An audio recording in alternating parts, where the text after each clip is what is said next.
Let's talk about one of the absolute titans of world literature, the great Persian poet Sa'di of Shiraz. For centuries, though, readers have been kind of puzzled by him. It's almost like his work was written by two completely different people. So, how do we reconcile these two personas? We're going to investigate this literary mystery and see if we can find the key to unlocking the real Sa'di. Right, so at the very heart of this puzzle are what scholars like to call the two faces of Sa'di. So, on one hand, you've got the sage. This is the wise, moral teacher, the guy behind masterpieces like Bustan and Golistan. His whole focus is on justice, wisdom, and just practical advice for living a good ethical life. But then you meet the lover.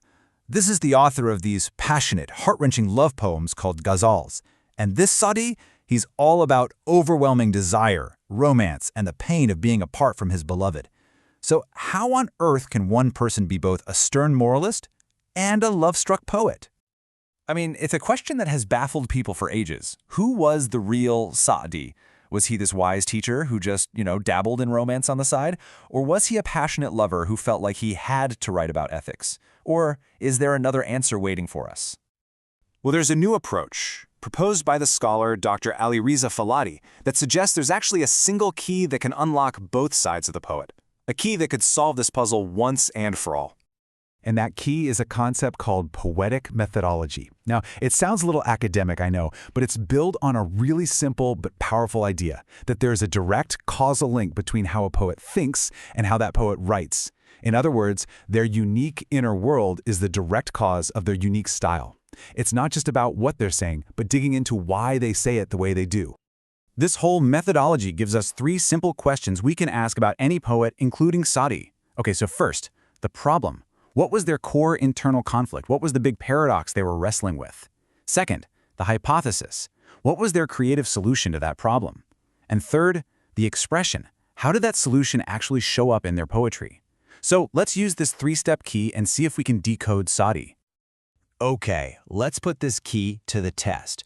We're going to start by applying it to Sa'di the teacher, the master of making ethics into art. First up, what was his problem?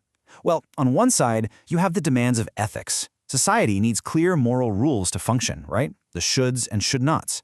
But then, on the other side, you've got human nature. Let's be honest, people don't really like being told what to do. We find rigid rules kind of boring or just way too hard to follow.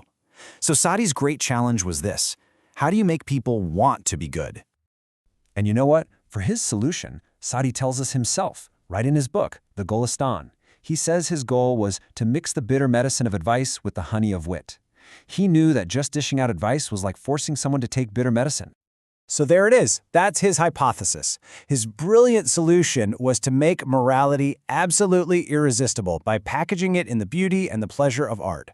He figured if you make ethical lessons beautiful, people will naturally be drawn to them. Simple, but so smart.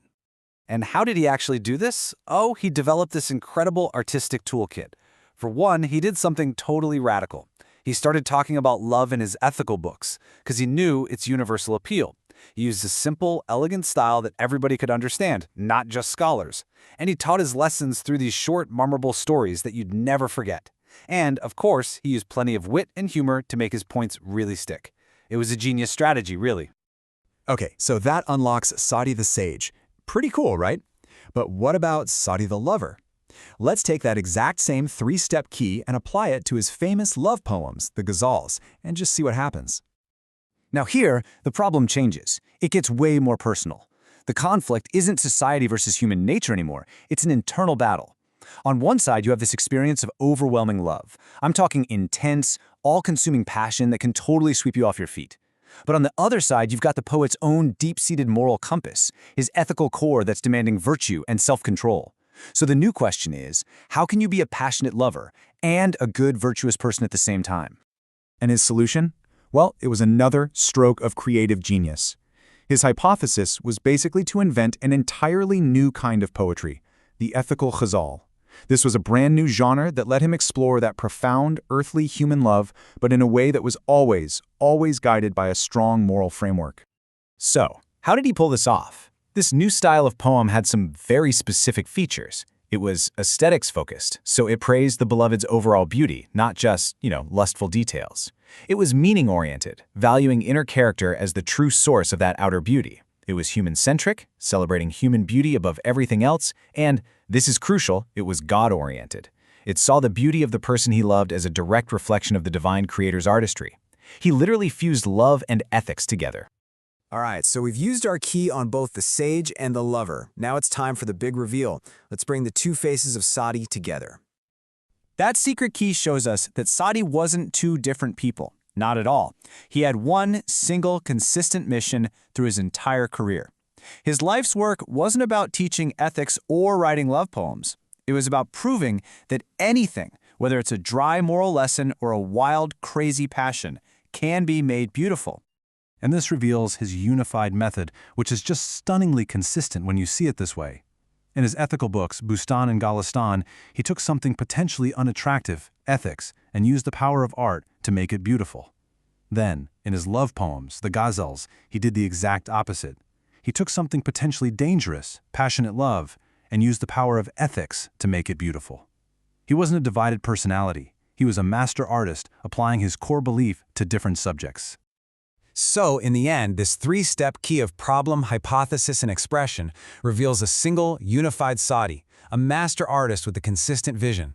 It's a really powerful tool for understanding him, and it leaves us with one last thought. This key unlocks Sadi, so who could it unlock next?